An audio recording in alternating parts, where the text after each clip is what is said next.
I'm gonna do the story that I've been avoiding.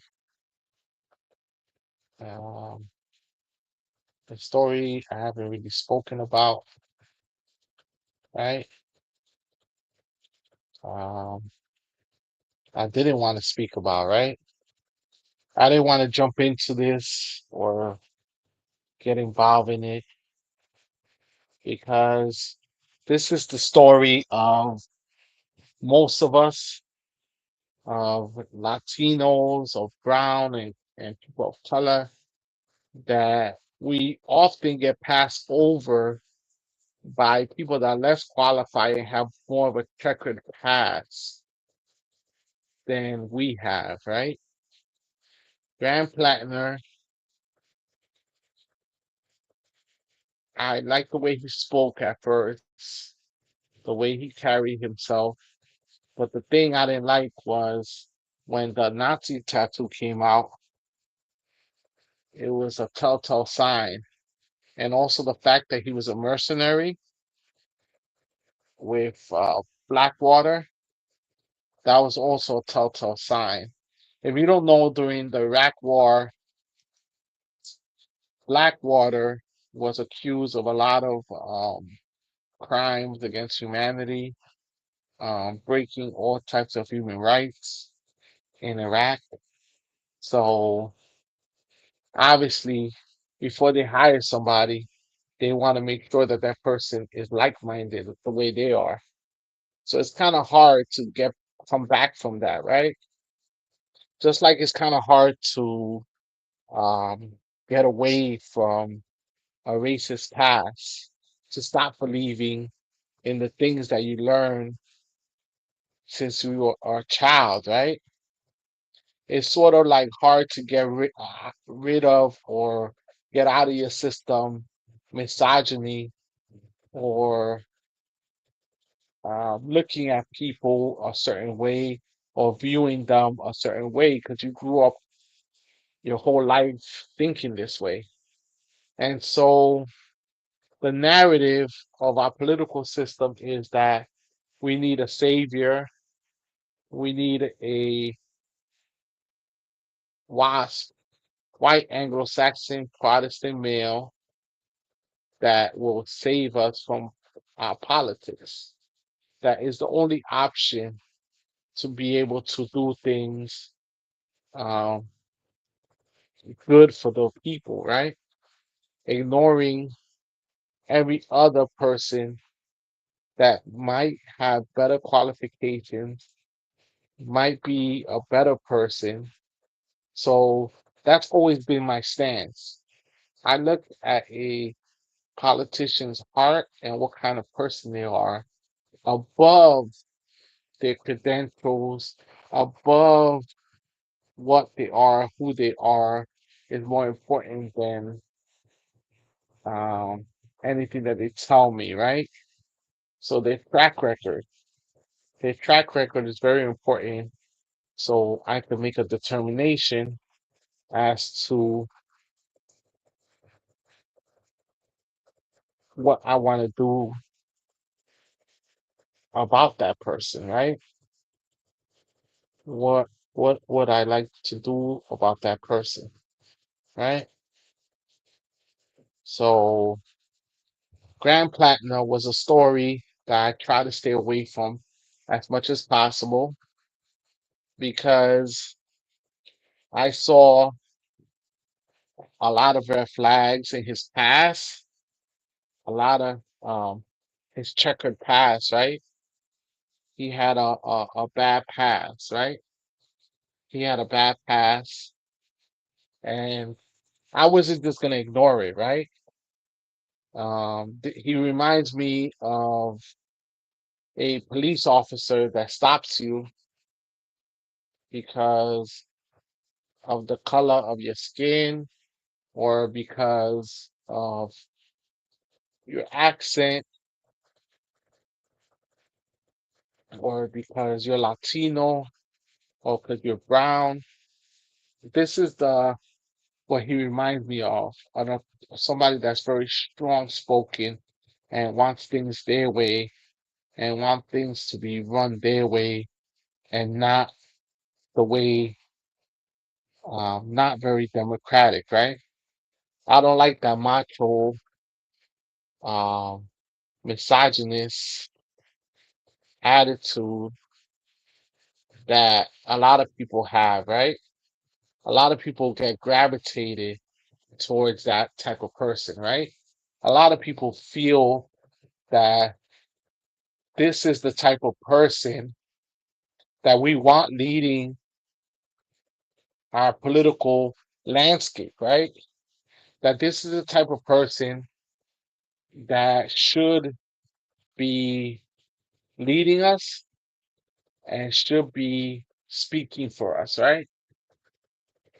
A person, he reminds me of John Featherman, right? Democrat from Pennsylvania, doesn't really stand on much.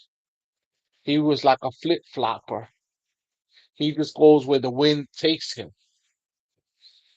Didn't really stand on certain hard, solid values or family values that he really believed and really fought for, right? And that's my issue with him, right? That was my issue with Grand Platner. I got that sense of that character of being given more chances than everyone else and then acting as if they never got any chances that they you know worked for everything they got, right? With the oyster farm, some people said that he inherited from his dad, and he um, has actually a lot of money and is privileged. And even though he acts like a blue collar worker, he's not really a blue collar worker.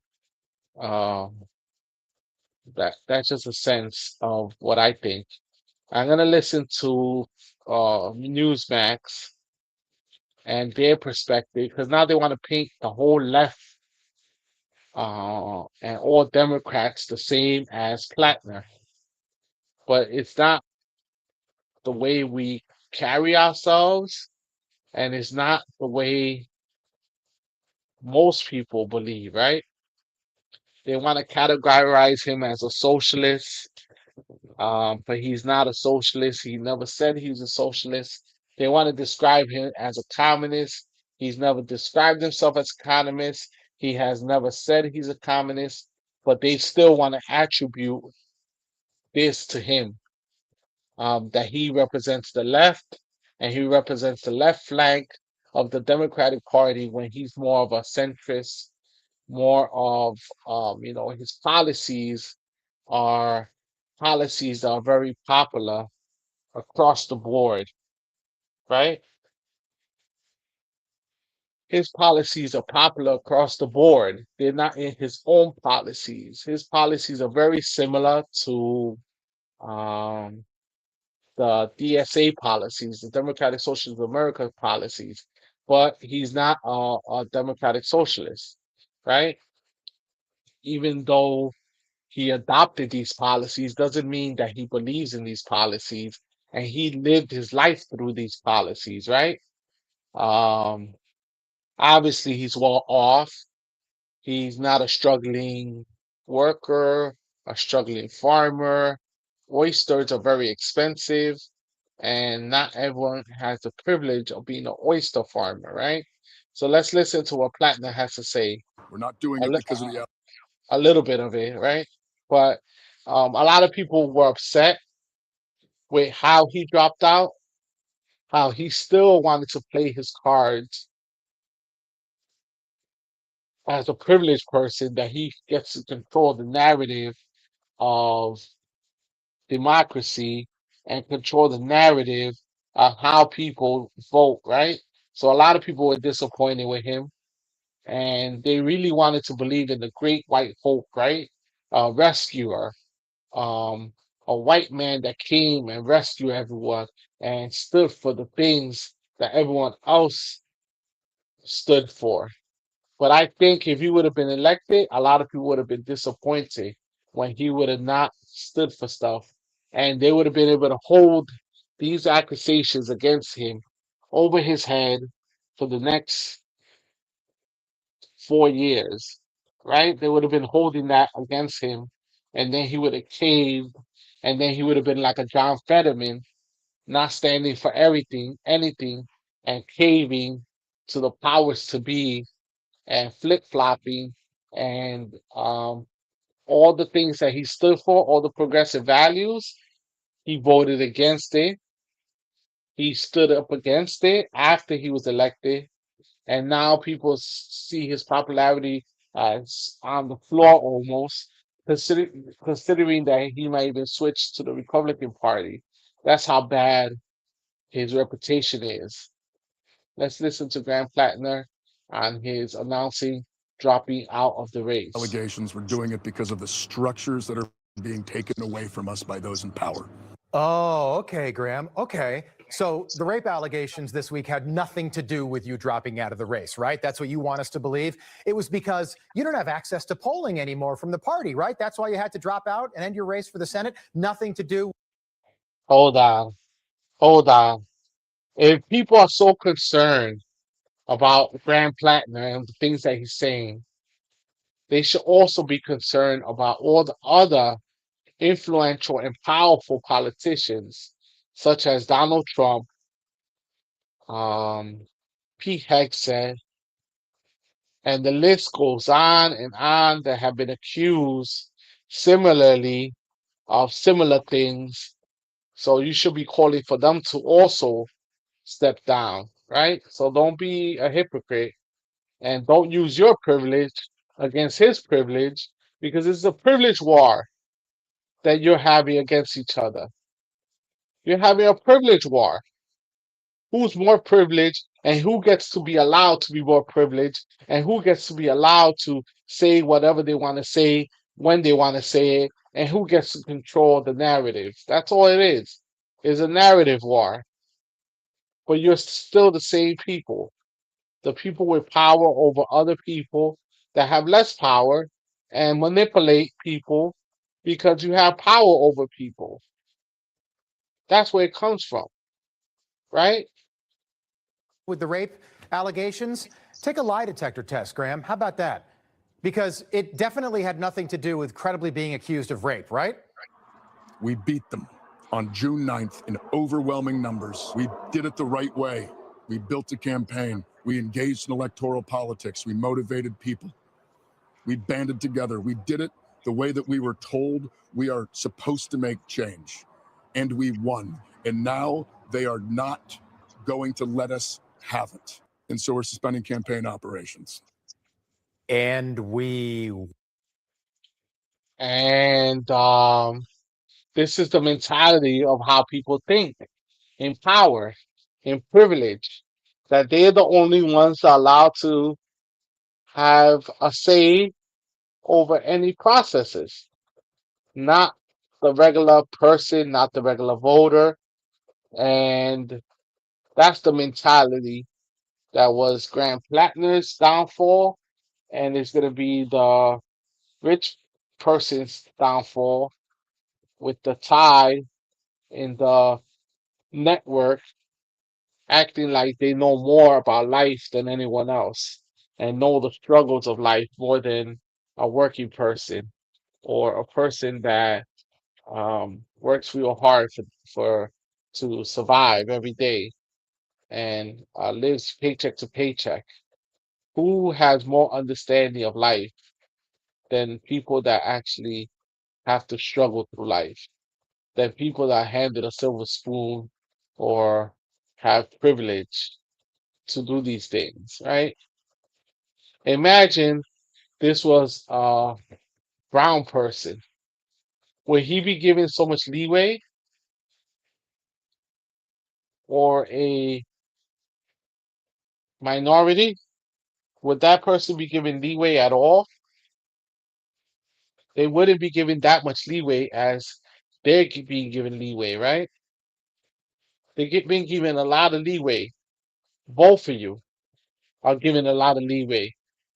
And I don't want to come off as the angry Latino, the angry brown person, right? Because that's the way they will paint us if we made that comments the way these both of them are making comments. right? But they don't want to hold power accountable. They don't want to hold powerful men accountable. We still don't have the Epstein files in our hands. We still haven't had the list released of all the people that were involved in this, and we may never have it, no matter how many laws are passed. Imagine a black and brown person not following the law and breaking the law. We will be in handcuffs and we'll be in jail so fast. But they don't, they could do that, right? They have that privilege. One, Graham, I hate to be the one to tell you this, but you definitely lost. Just like Hillary, just like Kamala, just like Eric Swalwell and Katie Porter and Anthony Weiner and Stacey Abrams and Jasmine Crockett. He should say the people lost. It matters what the people want and what people are desiring, but they don't care about that, right? They don't really care about what the people's opinion is or what the people want. They just care about the power and being able to keep power in their own hands, money in their own hands, and that's all they care about. So when we have this headline, Democrats love running candidates nobody voted for. So do Republicans.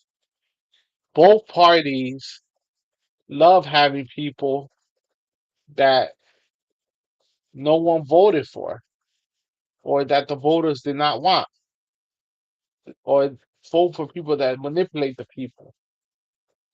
So let's be honest. Let's be honest. You lost. But the real tragedy here is the woman who is more upset than almost anyone else, our native person senator from the state of Massachusetts, Elizabeth Warren, because for Lizzie, this was truly tragic because Graham was her kind of guy. And they were going to do such great things together in the Senate, together, just the two of them. And I said to myself, that's my kind of man. And it's the whole white privilege. Of course, they're going to stand up for each other and they're going to like each other. They're going to share moments together. The culture, right? That they claim that is American culture that no one else is allowed to uh, participate in.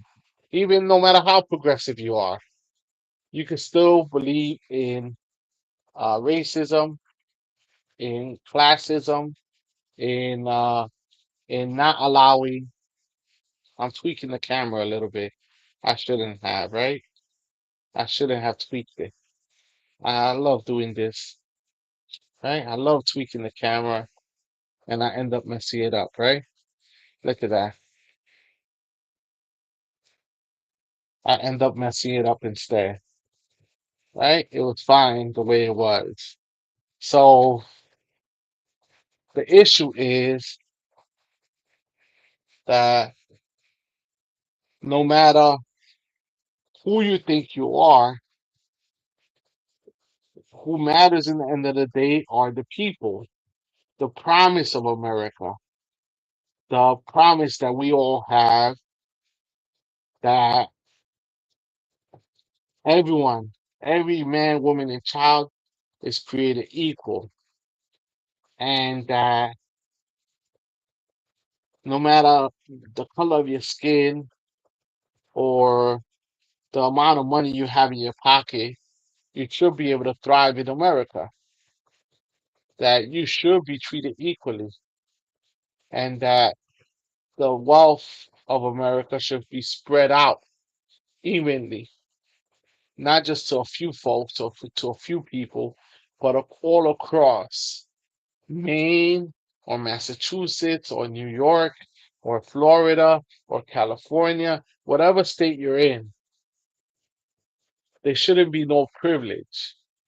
It should be equal distribution where everyone is treated fairly, not just seen as a savior just because of the color of your skin, the color of your hair, the color of your eyes. It shouldn't be that way, right? Because inherently, that is white nationalism, that is white supremacy, and that's wrong. because we live in a country that's mixed and no one owns it. People were brought here or came here, and only Native Americans are natives to this land, and everyone else technically is not from here. So this land is our land, is your land, is everyone's land, belongs to everyone, not just to those that have more money, more influence. And our political candidates also do not just belong to those that hand select them or to the rich or to the influential, but to the people, right? And that's an analysis I wanted to also point out.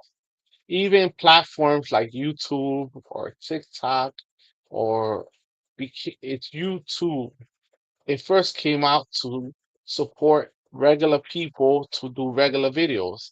Now it has become a professional platform, right? Twitter, professional platforms where the videos of people that are professionally made get more viewers, make more money, and the average person doesn't do much from it.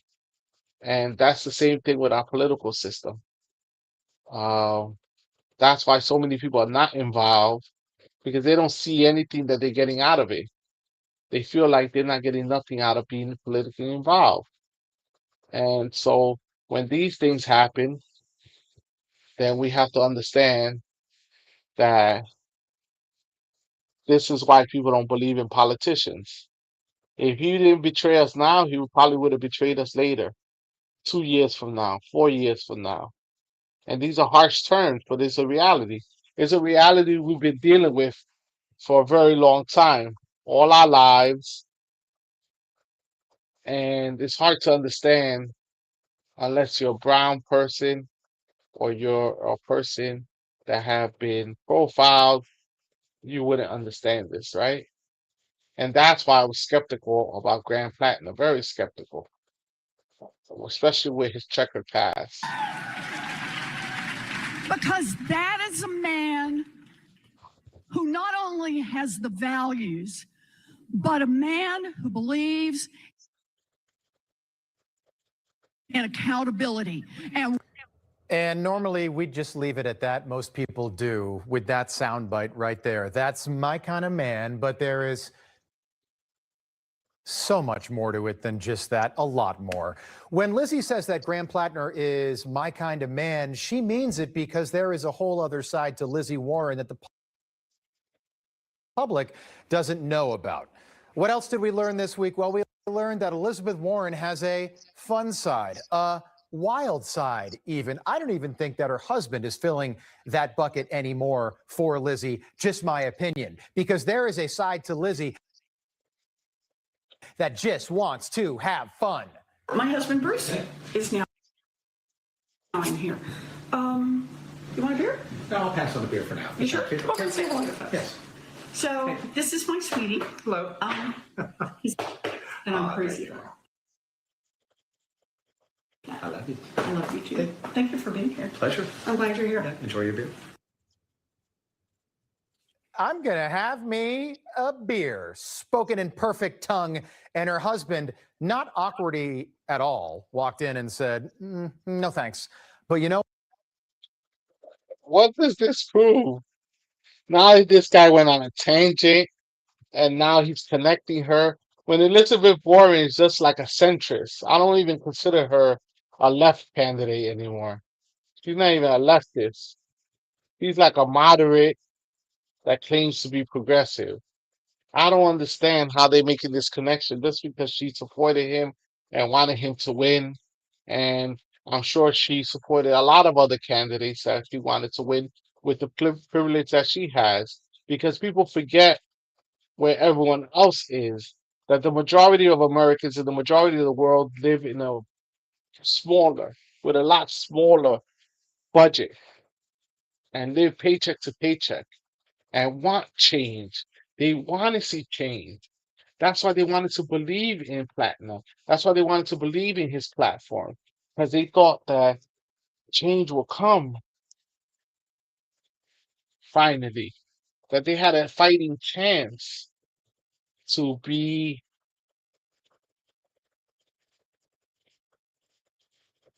different, to live a better life, to not have to struggle, right? And this is all they have to show for it. It looks like filler, right? What I bet Graham Platner would not say no to a beer with Elizabeth Warren. I bet he'd enjoy some firewater with our fake native person senator from Massachusetts, who in 1984, and I'm not kidding, in 1984, Elizabeth Warren actually contributed 5 recipes to a Native American cookbook called Pow Wow Chow. I'm not kidding, Pow Wow Chow. And then she signed her name with each recipe she contributed as Elizabeth Warren Cherokee, like Cherokee Indian. I looked up each one of these recipes, and I can just picture Lizzie and Graham together enjoying that beer while Lizzie whips up a few traditional Native American dishes like barbecue beans. There he goes on the native rich rant. See, didn't I tell you this is what's gonna happen? I haven't even watched the video, and I knew that they were gonna go there, right? Go on some racist diatribes against her, and now they're gonna connect it and say he was a Nazi. But you espouse this white nationalist values. You don't call out Trump. You don't call out Hexet. Hexet has these tattoos too. I'm serious. Or crab with tomato mayonnaise dressing, something Native people have been enjoying for thousands of years, I'm sure. And thankfully, she contributed the recipe for this, because without the recipe, Not I don't think the finest Michelin star chef on the planet could figure out how to make crab with tomato mayonnaise dressing, which it turns out we looked into this and looked at the recipe is made of crab, mayo, and tomatoes.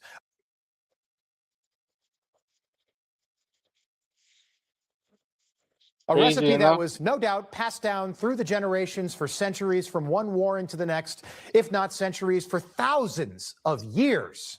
The president likes to call my mom a liar. What do the facts say? Warren enlisted a Stanford University DNA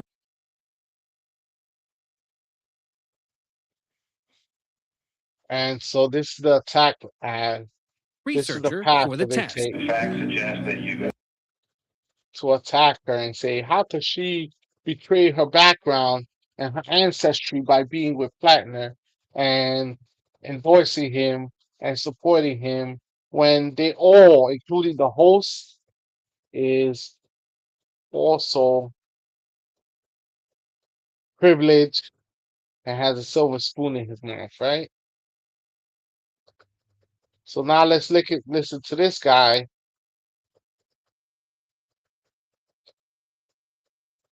And this is MSN, and this is Jackson, one of the people that want to represent and replace Platner, right? This is his interview, and let's see what he has to say. Troy Jackson is not progressive. He voted against so many bad things like gay marriage, abortion. He did that and now wants to say he's progressive. If they put up Troy Jackson, if they put up Shanna Bellows, I'm voting for Susan Collins. And I hate to say that as an independent, but Troy Jackson and Shanna Bellows aren't going to be able to do anything in that federal government. I know that gentleman says he's an independent, but he's expressing progressive values and beliefs there. So respond to him. Well, I mean, and honestly, he is accurate. I voted against those things over 15 years ago. Since then, I've found out, I've understood. I mean, I've always been someone that believed that healthcare is a human right. And it became clear to me after some time that abortion, reproductive rights access is a human right. It's healthcare. It's people that, deserve to have that. And when it dawned on me, I became a real advocate for that. I mean, over the last 10 years, I've had 100% voting record for Planned Parenthood. I've sponsored or co-sponsored some of the most progressive abortion access in the entire country. and fought vehemently for it. And you know, I make no bones about a bad vote years ago coming out of a rural area, a very Catholic area. But you know, I mean, people are going to have all kinds of thoughts about these things. But I mean, I have a 20-year record of votes like that, but a whole bunch of votes that, you know, people like in the DSA think that I'm very progressive. So, I mean, in the end, I'm fighting for people. I'm fighting for people across Maine. You can call them whatever votes you want, but in the end, I think they're the things that actually drive people, make people's lives better. And it's part of the frustration that people in Maine have right now of a government that's not working for them. And I feel like that too. I'm the Senate president for the last 6 years, the second highest ranking official in Maine. And I'm frustrated that government does not work the way it should. And that's what this race is about, is making sure that we have a government that fights for Mainers. You do have a 100% rating from Planned Parenthood in New England. And so now it's another person that they're trying to replace Platner with, which I don't know. I don't know. Like, I'm not from Maine. I don't understand Maine politics, but I think and I do believe in diversity and giving others a chance, and that people can change themselves. But it's hard for people to change themselves totally, right? Rework themselves. Who do we trust? Who do we trust? Who do we trust? That's the issue. Who do we trust?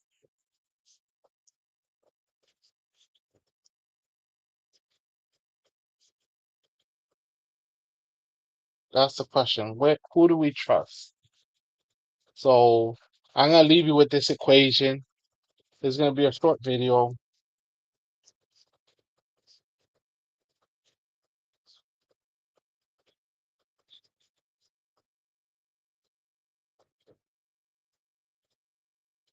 That's the question. Who do we trust? Do we trust Platner? He dropped out. Now we're gonna trust somebody else to come in and replace.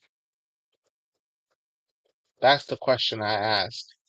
As a brown person, and I know there's not that many brown and people of color in Maine, but it's an overall question I want to ask all Americans in any part of the country. At what point do you become American? How many generations? How many years do you get treated fairly? And um, at what point do women get treated fairly and be listened to and be heard and be treated as part of the equation? At what point do people that have differences and are different get treated as humans and take it seriously? At what point? Because it doesn't seem like people care about the opinion of anyone but white Anglo-Saxon Protestant males. And we would think that at this point in our juncture, this point in our history, that we would change this. But it seems that hasn't changed and it will not change. And that's why people believe in Platner, trusted in Platner, and wanted him to be in power because they want to continue the same continuum of power that has deteriorated and not allowed this country to progress beyond the white supremacy and Christian nationalism that is a destructive force in our politics and in our society because it doesn't match the reality that most people are different. Most people have differences. Not one human is made the same. Every single person is made differently, right? And so thank you for your time. I appreciate you. Hit the subscribe, hit the follow button. My name is Celso Garcia. And I'm signing off on this topic. We'll talk soon. Have a good day. Have a good night. Peace be with you.